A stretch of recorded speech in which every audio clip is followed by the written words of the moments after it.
অধ্যক্ষ মহোদয়, কাজিৰঙাত এখন 5 ষ্টাৰ হৈছে।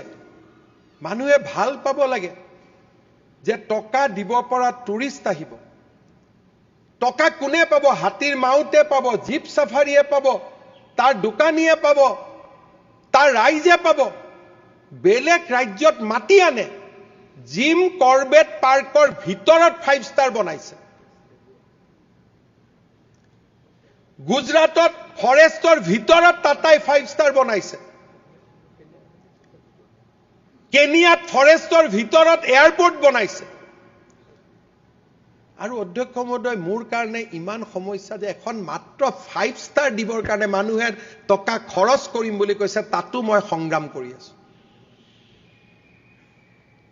আজি কোনেও বিচৰা নাই যে কাজিৰঙা জীপ সাফাৰী সকলে বৰ্তমানৰ 1200 টকাৰ জায়গা 2000 টকা পাব। আৰু উৎপাদন হওক কাজিৰঙাত। তেওঁলোকে বিচাৰিছে যে কাজিৰঙাৰ জীপ সাফাৰী কেইটা কেনেকৈ দুখীয়া হৈ থাকিব পাৰে। কাৰণ 5 ষ্টাৰ আহিলেতো ধনী মানুহ আহিব, পইচা বেছি দিব।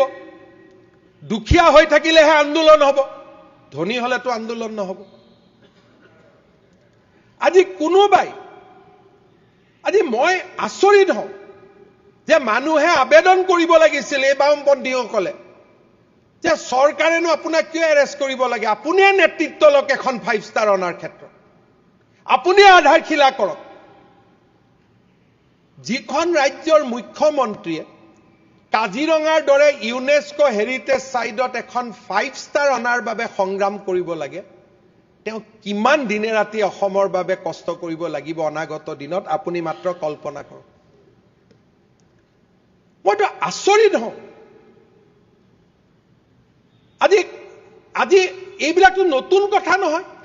সুন্দৰবনত 5 ষ্টাৰ আছে, জিম কৰবেটত 5 ষ্টাৰ আছে, ৰন্থাম্বাৰত 5 ষ্টাৰ আছে। কোনখন টুৰিষ্ট প্লেচত 5 ষ্টাৰ হোটেল নাই? আজি শ্বিলঙত 5 ষ্টাৰ হোটেল আছে, চেৰাপুঞ্জীত 5 ষ্টাৰ হোটেল আছে। আমাৰ কাজিৰঙাত কিয় 5 ষ্টাৰ হোটেল থাকিব নালাগে? পৰ্যটক আহিব নালাগে? পৰ্যটন এনেকুৱা এটা উদ্যোগ, যি উদ্যোগ আহিলে না প্ৰদূষণ হয়, না খেতিয়কে মাটি দিব লাগে, একো কৰিব নালাগে। মানুহ কেইজন পৰ্যটন মানে অসমত টকা খৰচ কৰিব আহে। আমি জিএছটি পাম, 1000 জনে উদ্যোগ পাব। আপোনালোকে কওক যে কাৰোবাৰ যদি মাটি গৈছে, আপোনালোকে ক্ষতিপূৰণ 10 লাখৰ জেগাত 20 লাখ দিয়ক। তাততো কাৰো আপত্তি নাই অধ্যক্ষ মহোদয়। যদি কাৰোবাৰ সঁচাই মাটি গৈছে, তাক আন এটা জেগাত মাটি দিয়ক।